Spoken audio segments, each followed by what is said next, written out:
তো ফ্রেন্ডস, আমার কিচেনে আপনাদের স্বাগত। আজকে আমি এই ভিডিওটাতে রুই মাছ দিয়ে আলুর পাতলা ঝোল রেসিপি বানিয়ে আপনাদের দেখাবো। তবে দেরি না করে চলুন ভিডিওটা শুরু করি। এখানে আমি কিছু রুই মাছ নিয়ে নিয়েছি। মাছগুলোকে ভালো করে ধুয়ে পরিষ্কার করে নিয়েছি। এতে এবার আমি অল্প করে মশলা এখানে দিয়ে দেব। যেমন এখানে আমি দিয়েছি স্বাদ অনুযায়ী লবণ। আর এর সাথে আমি এখানে কিছু টিপস আপনাদের সাথে শেয়ার করে রাখি, যেটা হলো মাছ ভাজার সময় সবসময় চেষ্টা করবেন অল্প করে মশলা ব্যবহার করতে। তাহলে কি হবে, আমাদের মাছগুলো মোটেও পুড়বে না। আর অনেক সময় দেখা যায় বেশি মশলা ব্যবহার করলে তেলেতে মশলাগুলো পুড়তে থাকে, তার সাথে সাথে মাছগুলোও পুড়তে থাকে। তো এখানে আমি কম অল্প করে আমি হলুদের গুঁড়ো নিয়েছি। আর হলুদের থেকে একটু লঙ্কা বেশি নেবো, কেননা লঙ্কা গুঁড়ো দিলে মাছের রঙটা খুব সুন্দর হয়, একদম ভাজা ভাজা হয় আর দেখতেও ভালো লাগে।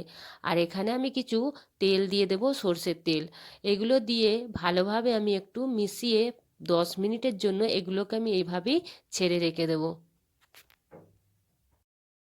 আমি একটা মিক্সিতে একটা মিডিয়াম সাইজের টমেটো নিয়ে নিয়েছি, একটা মিডিয়াম সাইজের পেঁয়াজ নিয়ে নিয়েছি, একটু কাটা আদা নিয়ে নিয়েছি, আর একটু 1 চা চামচ মতো আমি জিরে, গোটা জিরে নিয়েছি। আর কিছু শুকনো লঙ্কা নিয়েছি, যেগুলো মধ্যিখান থেকে চিড়ে আমি দানাগুলো বার করে নিয়েছি। কেননা দানাতে খুব ঝাল হয়, তো সেই কারণে আমি দানা ব্যবহার করছি না। আর শুকনো লঙ্কা দিলে তরকারির রঙটা খুব সুন্দর দাঁড়ায়। আর এখানে একটু পানি দিয়ে আমি একটা পেস্ট মতো এগুলো তৈরি করে নেব। দেখুন এখানে আমাদের পেস্ট একদম রেডি হয়ে গেছে। এটা আমি এখন সাইডে রেখে দেব। এখানে আমি কিছু আলু লম্বা লম্বা করে কেটে পানিতে ডুবিয়ে রেখেছি, যাতে না কালো হয়ে যায়, সেই কারণে আমি পানিতে ডুবিয়ে রেখেছি আলুগুলোকে। এখানে আমি একটা কড়া নিয়ে নিয়েছি। এই কড়াটাতে আমি মাছ ভাজবো।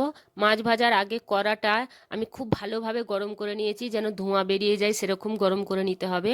তারপরে তেল দিয়ে ভালো করে, তেলটাকেও যদি গরম করে মাছ ভাজা হয় তাহলে আমাদের একটা মাছও নিচে ধরবে না, লেগে যাবে না, আর খুব সুন্দর মাছের রং আসবে। সেই কারণে আমি ভালোভাবে গরম করে নিয়েছি।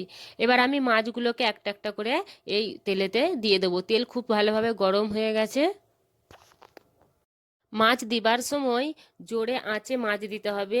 কম আঁচে যদি মাছ দেওয়া হয় তাহলে মাছগুলো গিয়ে চিপকে যাবে, ধরে যাবে নিচে, একদম খারাপ হয়ে যাবে। তো সেই কারণে যখনই মাছ দেব তখনই ধ্যান রাখতে হবে যে যেন হাই আঁচে মাছ দেওয়া হয়। এখানে মাছগুলো হয়ে গেছে, আমি একদিকটা উল্টে দেবো। এ দেখুন একটা মাছও নিচে ধরেনি, কত সুন্দর মাছগুলো একদম লাল লাল হয়ে এসেছে। মাছগুলো ভাজা হয়ে গেছে। এবার আমি মাছগুলোকে একটা একটা করে তুলে নেব। এই দেখুন বন্ধুরা, মাছগুলো কত সুন্দর লাল লাল হয়ে গেছে, একদম লাল করে ভাজা হয়েছে।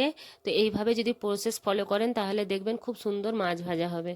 এখানে আমি ওই তেলেতেই এবার আমাদের যে লম্বা লম্বা করে কেটে রেখেছিলাম আলুগুলো, সেই আলুগুলো আমি ভালো করে এই তেলেতেই ভেজে নেব।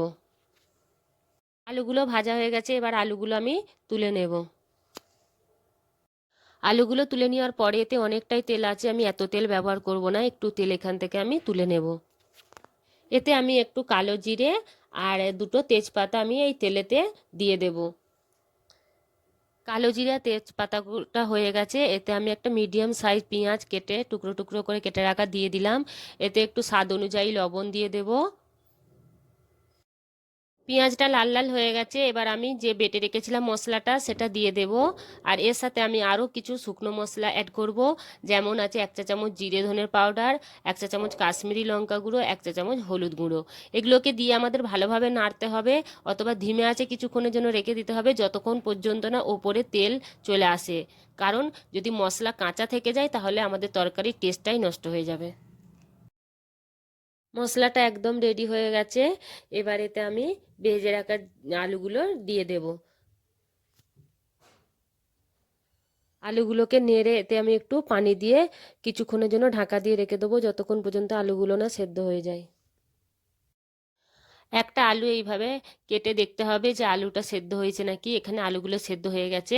এবার আমি ভেজে রাখা মাছগুলো এতে ঢেলে দেব, দিয়ে 2 মিনিটের জন্য একদম আস্তে আঁচে আমি রেখে দেব। এখানে আমি কিছু ধনেপাতা অ্যাড করে দেবো, দিয়ে আমি গ্যাসের চুলো বন্ধ করে দেবো। আলু দিয়ে রুই মাছের পাতলা ঝোল একদম রেডি। যদি আপনাদের এই ভিডিওটা ভালো লেগে থাকে তাহলে লাইক, কমেন্ট, শেয়ার আর সাবস্ক্রাইব করতে মোটেও ভুলবেন না। ভিডিওটা দেখার জন্য অনেক অনেক ধন্যবাদ।